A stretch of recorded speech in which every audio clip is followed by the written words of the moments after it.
Hi, I'm Lara and I come from New Zealand. And my husband and I immigrated from New Zealand to Panama in March 2020. We went in totally the wrong direction at that time, but we didn't even know, who knew what was going to happen. We managed to immigrate from New Zealand to Panama during a global pandemic, which I am quite proud of. The process, despite the global pandemic, which just made it long and drawn out, was relatively easy. We had all of our documentation ready. We did Jackie's tour and we landed in Panama City at the end of it. The next day we delivered our documentation to our lawyer, and then within a few days the world shut down. We decided to stay exactly where we were and just wait for that process. We ended up in lockdown in an apartment in Panama City for 5 months. Government departments started to slowly open, and so our lawyer filed our application for our Friendly Nations visa. We went through that process. She did most of it. We just waited in the apartment. When that was filed, then we used a real estate agent who we met on Jackie's tour, Roberto Diaz, and he helped us find a house in Coronado, which we then moved into during quarantine, which was interesting. Then we spent 5 months in Coronado, checking out the surf breaks there. We're surfers. Coronado wasn't really right for us. It's very, very hot and it's quite crowded and it's built up. We're from small town New Zealand, a part of New Zealand called the Coronado, and so we're used to living in rural, isolated locations. And so we did a couple of road trips once the country started opening up after wave 1 of COVID ended. We went down to Playa Vinao, we went over to Maria Chiquita, Portobello, we checked that area out. Did not like the Colon Maria Chiquita area at all. Really loved the Azuero Peninsula in Vinao. And then we did a road trip to Bocas del Toro, which we're a bit nervous about after checking out Maria Chiquita and not liking that part of the Caribbean of Panama, but Bocas del Toro is totally different. And we moved in here in December, so the whole process took a lot longer than we expected. But despite the global pandemic, it was relatively easy, and here we are.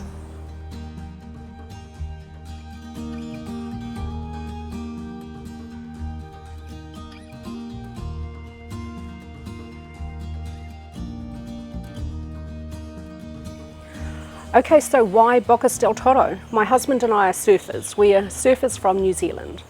And New Zealand has cold water, particularly in winter, and we were so sick of wearing 4-3 wetsuits, hoodies, booties, gloves, the works. It really does inhibit your surfing. We just always dreamed of living in a tropical country, surfing warm water, in just shorts and a rash vest, and here we are.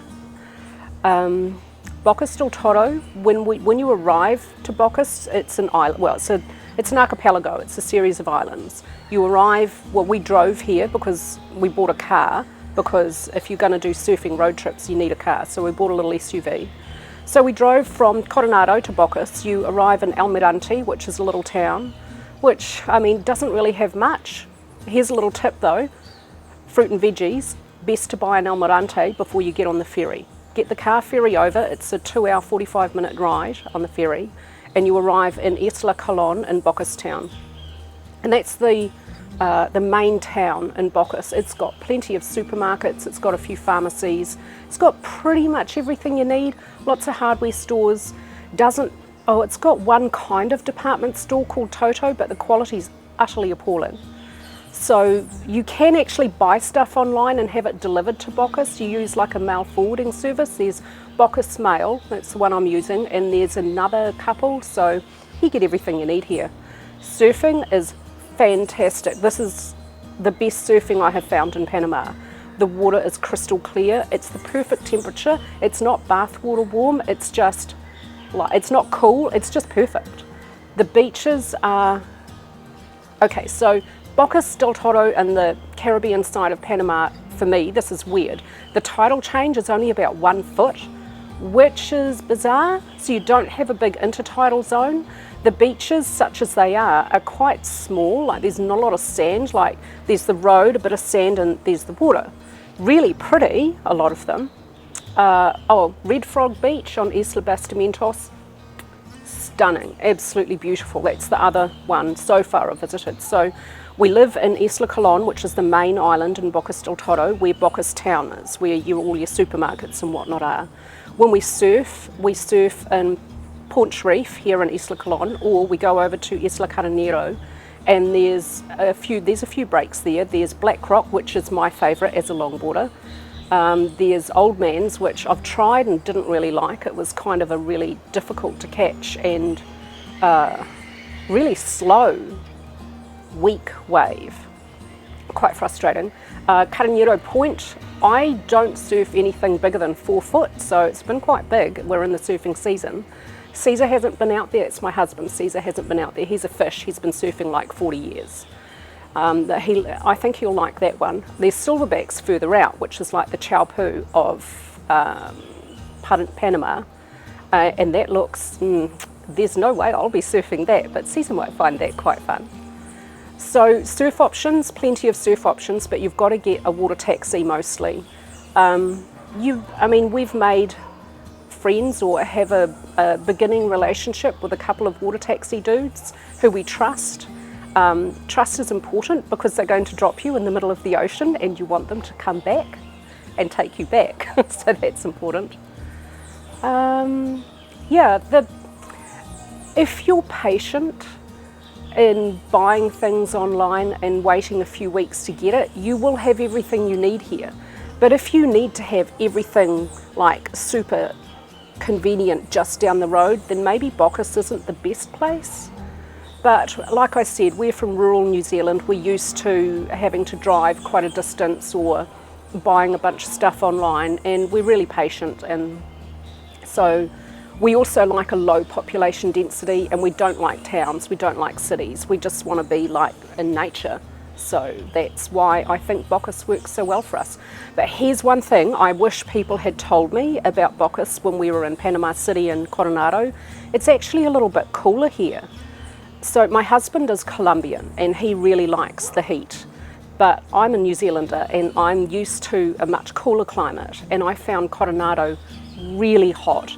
And Panama City, particularly in the rainy season, hot and humid and stifling and very, very difficult. But here in Bocas, it's just cool enough for me to go through the day and not get like sweaty and gross and feel quite comfortable with no air conditioning, which I really like because I hate living in air conditioning. So I wish someone had told us that Bocas was a bit cooler. And we probably would have come sooner and not hung out in Coronado for 5 months. The surfing in Coronado was okay. I would like to mention Playa Serena if you're a longboarder. It's a long right-hand point break. It's really, really, really, really good, but super crowded and the water's not very clear. But here in Bocas so far, my favourite break is Black Rock. Just super, super easy. Little peak, lefts and rights. Lefts are better. I'm goofy, so that's cool. I just love this place. I love it so much. Playa Vanau reminded me a bit of New Zealand, but Bocas del Toro is more tropical. The monkeys, the sloths, the bird life, nature, the butterflies, it's just bursting with life. Utterly, utterly stunning. I love it. The slight inconvenience of maybe you can't get exactly what you want today at the supermarket is like totally balanced out and overtaken by the utter stunning beauty of this place. I love it so much.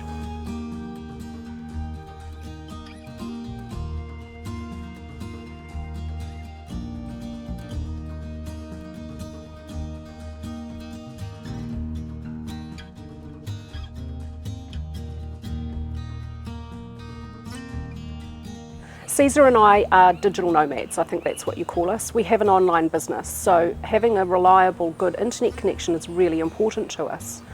We find here in Bocas del Toro it's okay. However, we have asked the property manager to get the cable company to upgrade the internet, so I can't tell you how good it can be because the upgrading process takes a few weeks. Things in Panama, they take a while. But even with a not as good internet connection as we could have, we're able to get our work done. So that's good. We also always need a backup for our internet because our work is so important. We have to work every day of the week and we upload big videos sometimes at the end of the week. And so we have to have a backup, and so we use our mobiles. We've both got Tigo Pay. We pay with Tigo, I think $39.95 a month each, and that gives you unlimited hotspotting data per month.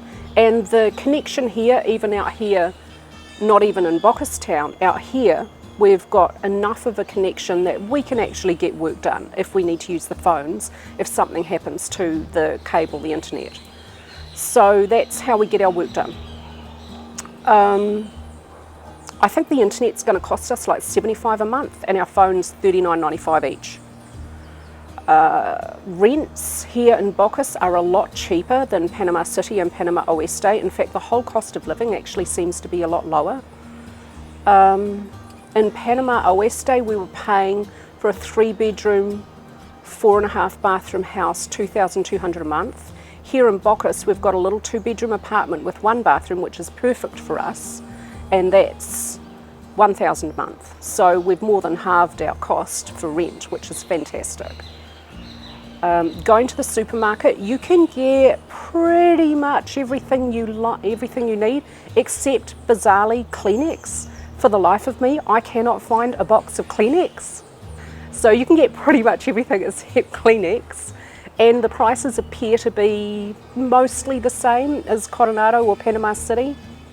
The supermarkets are smaller and the choice isn't as wide, but you get what you need. There is also gourmet deli for your deli requirements, and pretty much everywhere sells alcohol for like $8 or $9 a bottle of Caribbean rum, so we're pretty happy.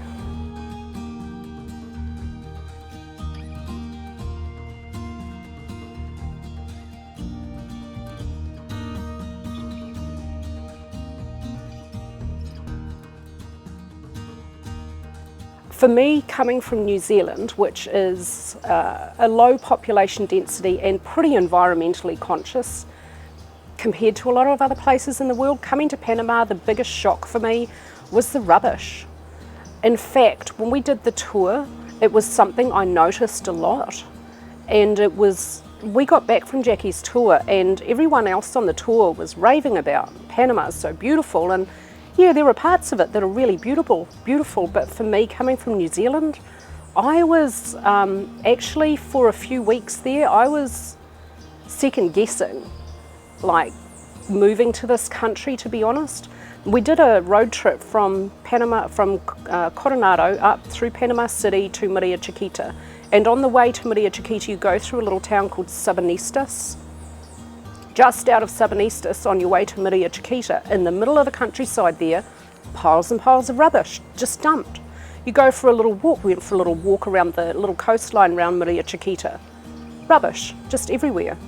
Here in Bocas del Toro, this is one of the reasons we're happy here, and I say it's so beautiful, I notice very little rubbish. People seem to be using the rubbish bins, so they're just not dropping rubbish around the place so much. But a lot of the rest of the country, particularly when we're on the bus and you were higher up and you could see in the ditches on the side of the road because you were heightened, the amount of rubbish everywhere just really shocked me. And yeah, that really put me off.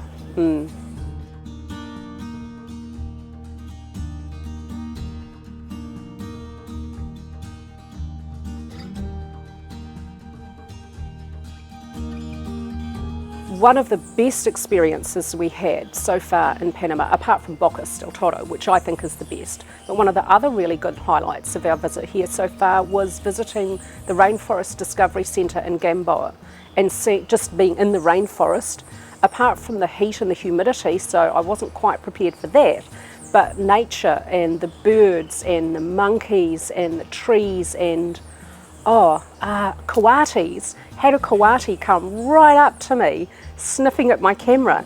Cutest, sweetest little snuffling noise. Just the nature here, the flora and fauna is just absolutely stunning. That was really awesome. Also, I will say Anton de Valle, the butterfly house, that was beautiful. Didn't get to do the waterfall walk or the canopy tour, which we really wanted to do, because every time we went up there it was just raining. I think it rains a lot there. But yeah, that's another highlight of our visit, apart from Bocas, which I think is the best.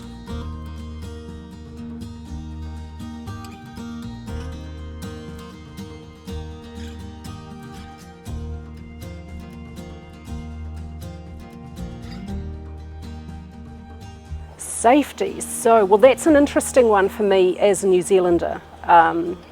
We had the Christchurch terrorist attacks a couple of years ago, and it was an Australian, not a New Zealander, who did that. And after that, we banned those kinds of guns, AK-47s and those kind of guns. So for me personally, it's just a feeling. It's not a reality, and I know it's in my head. But the military police, the guys in the camo that ride around, two guys on a motorcycle, and they have those guns, every time I see that, I feel like a little frisson of fear in the pit of my stomach. It's not unsafe, it's just a shock to see those kind of guns carried openly. However, we have had an interaction with the police. Ceasar was speeding and he got pulled over, and the policeman looks at his, we've got Panamanian driver's licenses and cedulars, the whole shebang now, looks at his Panamanian driver's license and it tells you what country you're from. Oh, you're from New Zealand, and Ceasar speaks perfect Spanish because he's Colombian, and they were chatting away, and the police officer said to Ceasar, "You look like a good person. Are you a good person?" And Ceasar says, "Oh yes, I'm a good person." And the police officer says, "I'm letting you off with a warning, don't speed." So that was funny. Our only interaction with the police so far.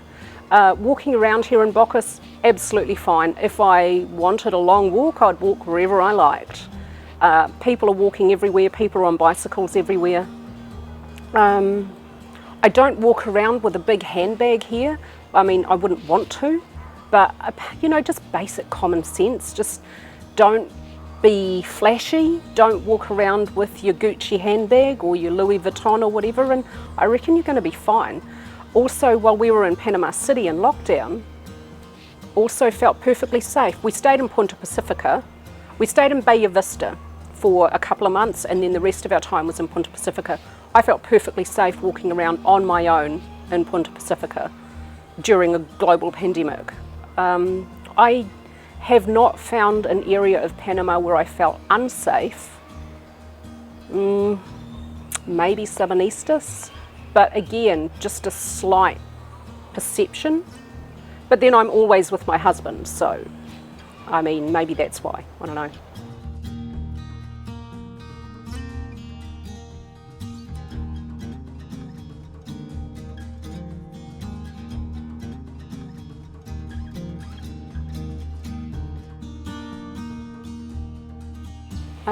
Yo hablo español un muy poquito. Yo estoy aprendiendo. Yo hago 2 lecciones por semana con Jaira.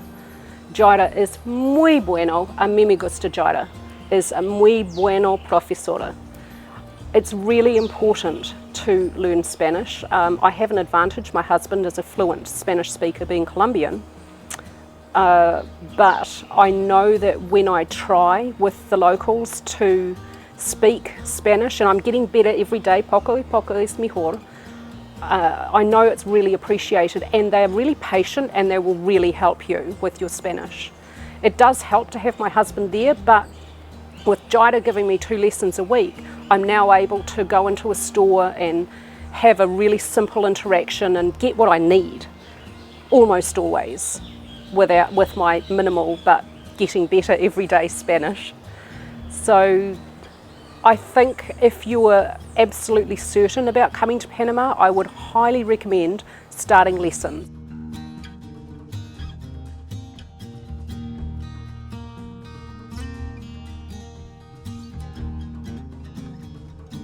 So if you're thinking of moving to Bocas del Toro, I think it best suits people who are more laid back, chill. It's a really friendly, easy, laid back, chill kind of vibe. Stunningly beautiful. And don't buy a car, you don't need it here.